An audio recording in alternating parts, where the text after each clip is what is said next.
When the nation's highest law enforcement officer goes on live TV, not just any network but one known for fanning political flames, and uses that moment to issue what looks like a personal threat to a sitting member of Congress, you have to ask yourself, is this justice or is it retribution? This wasn't just another Washington soundbite.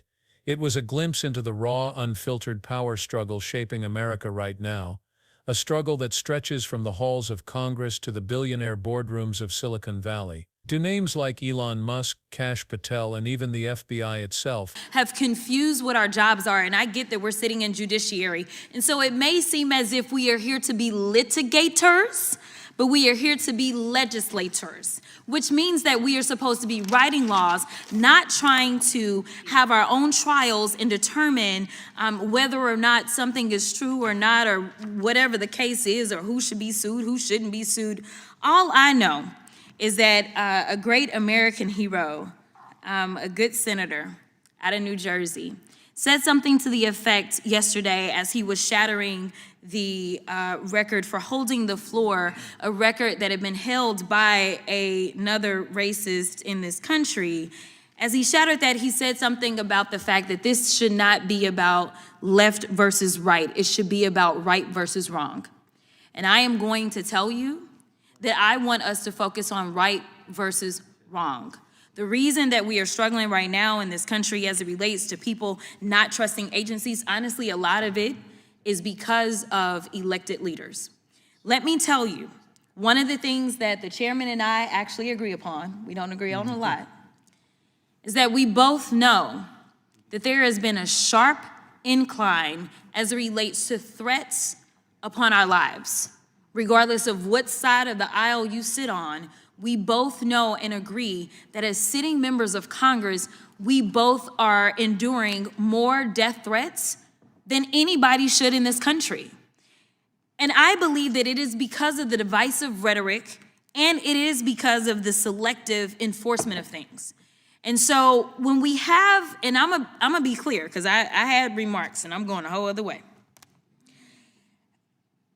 To have the sitting attorney general go on, and I'm gonna call it faux news. I know some of y'all love it, but it's fake to me. To have her go on Fox News and to then decide that she wanted to send a threat to me, it was wrong. Because here it is, she is the highest law enforcement agent in this country, and people are watching and they are consuming this information, and they are believing that simply because I decided that I wanted to exercise my right to free speech, which I am not abridged from doing, that she then wanted to then politicize something that should not be politicized. I don't like Elon Musk.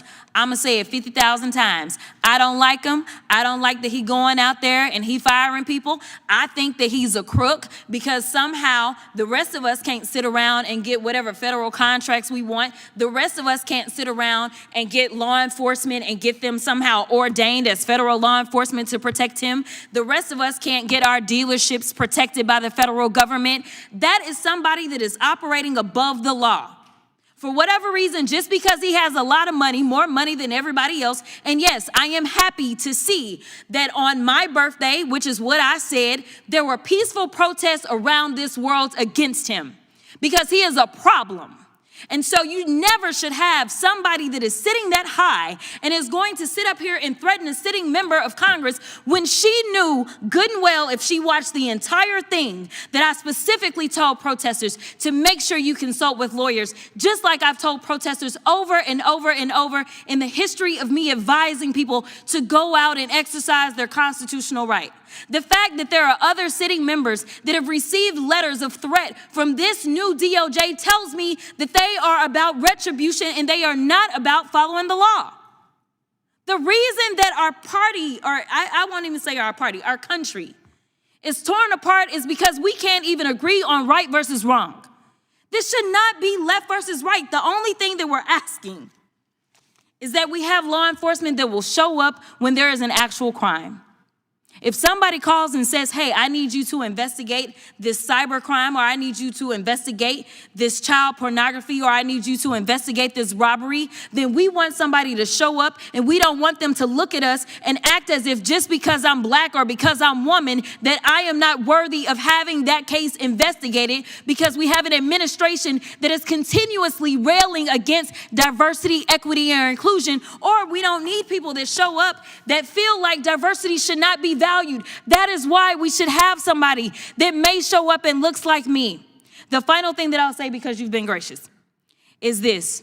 When I first became a public defender, I had no criminal defense experience. And I walked in and I told my boss, Charlie, I said, listen, you should hire me. He said, why? I said, because I'm black. Charlie looked at me like I was crazy. And I said, let me tell you something. When I walk in, I'm going to walk in with a level of rapport and understanding that maybe some of my other colleagues will not.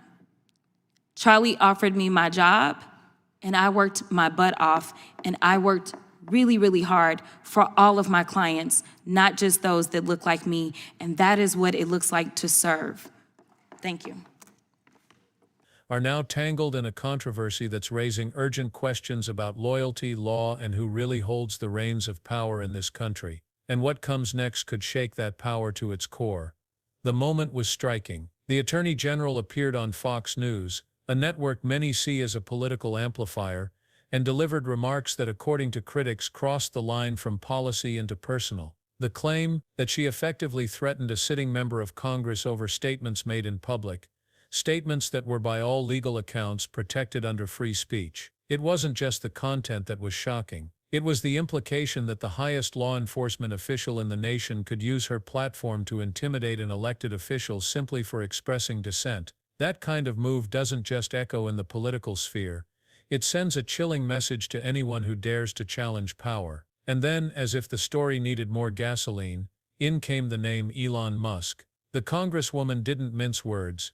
She doesn't like him, never has. In her view, Musk represents the kind of billionaire exceptionalism that puts some people above the law. She accused him of mass firings, leveraging political influence to secure federal contracts, and somehow receiving law enforcement protections that ordinary citizens could never dream of. Federal protection for private assets, government shields for personal interests. To her, it was the embodiment of an uneven playing field. The timing was poetic on her birthday. Peaceful protests erupted around the globe, aimed squarely at Musk. For her, it was a sign that she wasn't alone in thinking he's a problem. But the Musk angle was only part of a much larger fight. Beneath the headlines about billionaires was a deeper issue, a Department of Justice that she claims is more interested in retribution than justice. Reports circulated that multiple members of Congress had received letters from the new DOJ, letters perceived as threats. The message, according to critics, was clear: fall in line or face consequences. That's not how law enforcement is supposed to work. The law is meant to be blind to politics, to apply equally whether you're left, right, rich, poor, or somewhere in between. Yet here was an accusation that the scales of justice had been tipped, and not by accident. And this is where the FBI enters the frame. For decades, the Bureau has been seen as a pillar of American law enforcement. But under the leadership of Trump-aligned Director Kash Patel, its priorities and credibility have come under fire. Before even being confirmed by the Senate, Patel was accused of directing the firing of FBI agents simply because they'd worked on lawful investigations into Trump. Then came the revelation of undisclosed financial ties to Qatar, a nation that, according to a House Oversight Committee report, paid nearly $500,000 to Trump while he was president. Soon after, the FBI's Foreign Influence Task Force was dismantled, and enforcement of the Foreign Agents Registration Act was scaled back. For adversaries watching from abroad,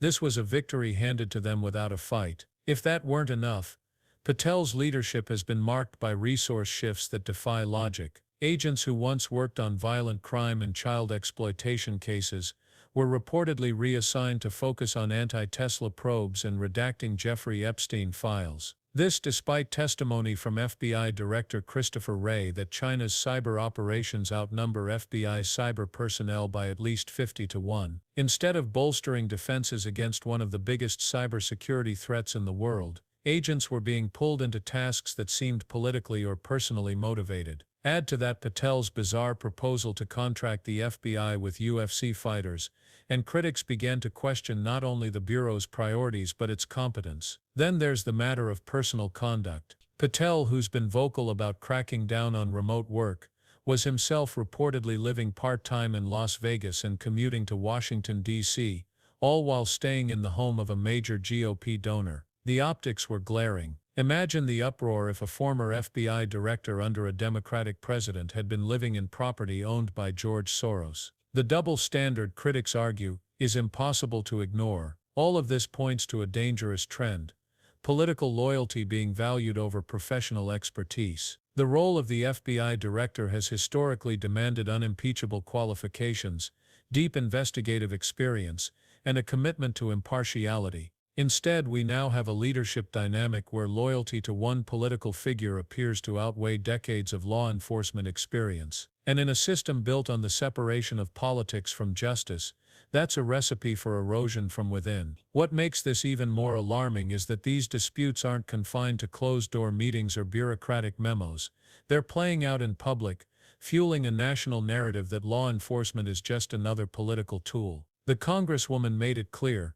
She's seen the dangers of politicized policing firsthand. As a civil rights attorney, she's sued law enforcement when they crossed the line. She knows the difference between isolated misconduct and systemic abuse. In her view, what's happening now is systemic. When people are fired not because they failed in their duties, but because they followed evidence where it led, the very foundation of justice is shaken. And while Trump's legal troubles remain a polarizing topic, there's a fact that no amount of partisan spin can erase. Indictments are decided by grand juries of ordinary citizens. Convictions like the one handed down against Trump at the state level come from juries of peers, not political enemies. The Congresswoman's point was clear.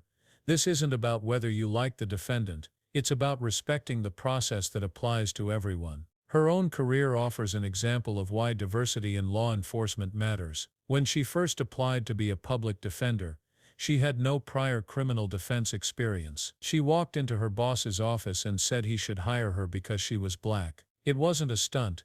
It was a statement of truth. She knew she could connect with clients in ways others couldn't. And once she got the job, she worked tirelessly for every client, regardless of race or background. That, she argued, is what it means to serve. At the heart of this entire saga is a simple but powerful question: what happens when the people entrusted to uphold the law begin to weaponize it? When billionaires can seemingly bend the system to their advantage, when political loyalty trumps professional integrity, and when the nation's top law enforcement agencies are accused of choosing sides, the stakes go far beyond party politics. This is about whether the rule of law in America can survive unchecked politicization. Because if justice can be tailored to fit the powerful, if the law can be bent to serve political vendettas, then every citizen, regardless of party, wealth, or influence, loses. And if that day comes, it won't matter which side you thought you were on. The law will belong to someone else entirely. If you believe justice should be blind, share this story, start the conversation, and let your voice be heard. Because staying silent only guarantees that the powerful keep winning.